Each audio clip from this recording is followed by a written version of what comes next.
A few days ago, I was playing Resident Evil 4, and something felt off. My right stick started acting weird, like sometimes it would just move up on its own. What we call drift.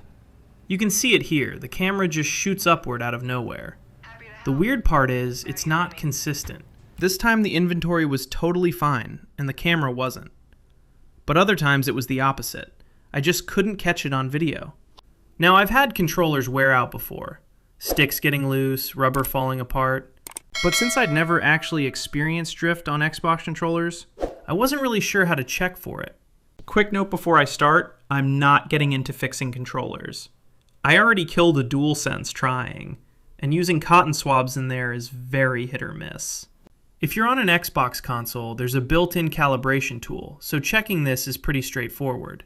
But on PC, it's a bit less obvious. So it goes like this. First off, you're going to need a cable, even if you usually stick with Bluetooth. In my case, I'm using a USB-C to standard USB cable. From here, there are two ways I know of.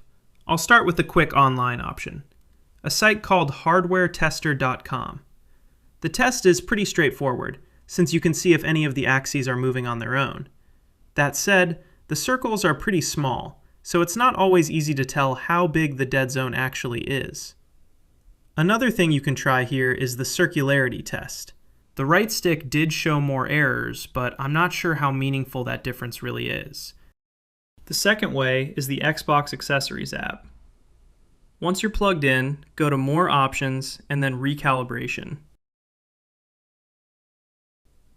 It's important to note that it might look perfectly fine at first, but on the right stick, if I push it to full tilt, it starts drifting after a while. That's why Resident Evil 4 felt so off. You can try the circling calibration, but it never worked for me.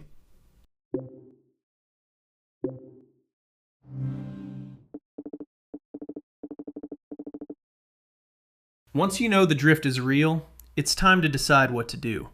Just keep in mind, your warranty might still cover it. By the way, Sony has a similar app, but unless you have a DualSense Edge, it's only useful for things like firmware updates. Did you like the guide? Want to see more like this? Sadly, I have my limits, so don't ask me to pull a leaf out of your Wii.